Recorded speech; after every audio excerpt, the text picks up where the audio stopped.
महायुतीच्या वतीनं सन्माननीय राज्यपाल महोदयांना पत्र दिलेलं आहे आणि नियमानुसार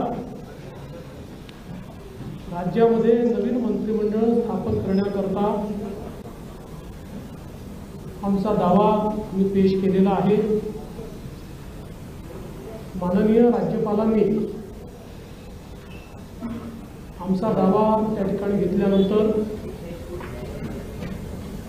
आम्हाला 5 तारीख संध्याकाळी 5:30 वाजता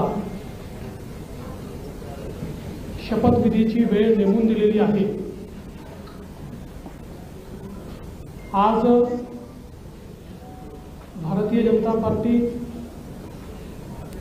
शिवसेना, राष्ट्रवादी काँग्रेस, जनसुराज्य पक्ष, युवा स्वाभिमान पक्ष, रासप आणि अपक्ष अशी एक मोठी महायुती या ठिकाणी झालेली आहे। या सगळ्यांच्या सहीचं पत्र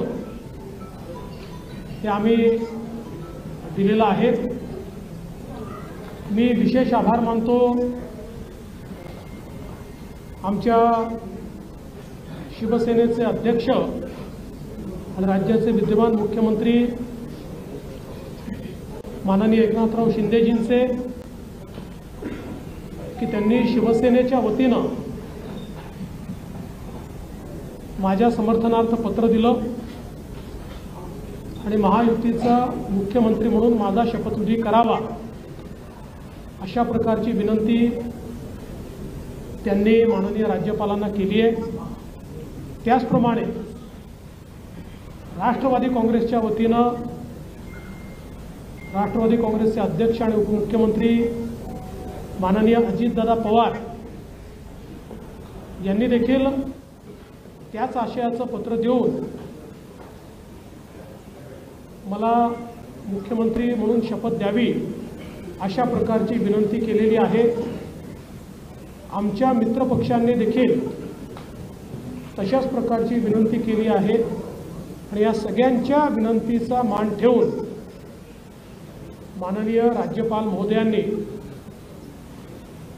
आम्हाला निमंत्रित केलेलं आहे। देशाचे प्रधानमंत्री माननीय मोदीजींच्या उपस्थितीत उद्या 5:30 वाजता हा सोहळा आझाद मैदान या ठिकाणी पार पाडला जाणार आहे। तिन्ही पक्षांचे नेते आम्ही त्या ठिकाणी उपस्थित असू। साहजिक आपला प्रश्न असणार आहे की किती लोकांच्या शपथविधी होतील वगैरे, याची माहिती तुम्हाला संध्याकाळी दिली जाईल। किती लोकांचा शपथविधी होईल या संदर्भातली सगळी माहिती जी आहे ती संध्याकाळी दिली जाईल। सगळे निर्णय आम्ही एकत्रितपणे यापूर्वीही घेतले आहेत आणि यापुढे देखील आम्ही एकत्रितपणे निर्णय घेणार आहोत। मुख्यमंत्रीपद किंवा उपमुख्यमंत्रीपद हे आमच्याकरता एक प्रकारची तांत्रिक किंवा टेक्निकल अरेंजमेंट आहे। आम्ही तिघही एकत्रितपणे आजपर्यंत निर्णय घेत आलो आहोत आणि पुढेही राज्याच्या प्रगतीकरता एकत्रितपणेच निर्णय हे या महायुतीच्या सरकारमध्ये होतील आम्हाला विश्वास आहे। मी स्वतः काल माननीय मुख्यमंत्री एकनाथराव शिंदेजी यांना भेटून त्यांना विनंती केली की शिवसेनेच्या वतीनं त्यांनी मंत्रिमंडळात राहावं आणि मी त्यांना हे देखील सांगितलं की शिवसेनेच्या आमदारांची आणि महायुतीच्या सगळ्या आमदारांची देखील या ठिकाणी ही इच्छा आहे। त्यामुळे त्यांचाही आम्हाला सकारात्मक प्रतिसाद मिळेल हे मला या ठिकाणी पूर्ण मला खात्री आहे। त्यामुळे आम्ही तिघही, दादा असतील, शिंदेसाहेब असतील आणि मी असेल आणि अर्थातच आमचे पक्षाचे इतर जे नेते आहेत आणि मित्रपक्ष आहेत, एकत्रितपणे चांगलं सरकार हे महाराष्ट्राला देण्याचा प्रयत्न करू। विशेषतः आम्ही जी काही आश्वासनं दिलेली आहेत ती पूर्ण करण्याकरता सर्व प्रकारचे प्रयत्न करून ती आश्वासनं आम्ही पूर्ण करू हा विश्वास या निमित्ताने मी व्यक्त करतो। देशाचे आमचे प्रधानमंत्री माननीय नरेंद्र मोदीजी, आमचे राष्ट्रीय अध्यक्ष माननीय नड्डाजी, देशाचे गृहमंत्री आदरणीय अमित शाह, त्याचप्रमाणे आमच्या मित्रपक्षांसमवेत आम्हाला सातत्याने पाठिंबा देणारे RPIचे माननीय रामदासजी आठवले यांचे देखील मी अतिशय मनापासून आभार मानतो।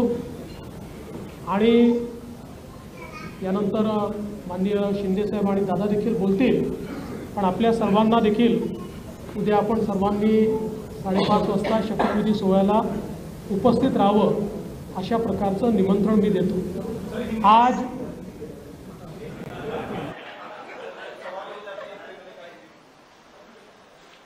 आज माननीय राज्यपाल जी से हमने भेंट ली है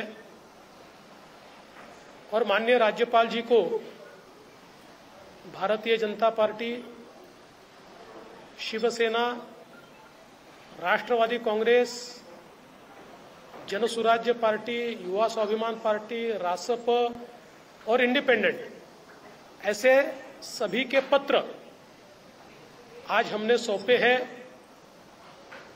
मैं आभार व्यक्त करना चाहता हूं आदरणीय मुख्यमंत्री एकनाथ शिंदे जी का।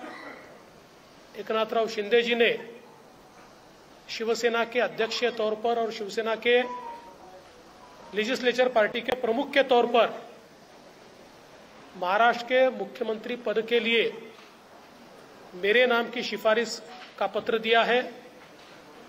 साथ साथ राष्ट्रवादी कांग्रेस पार्टी के अध्यक्ष और लेजिस्लेचर पार्टी के नेता माननीय अजित दादा पवार जी ने भी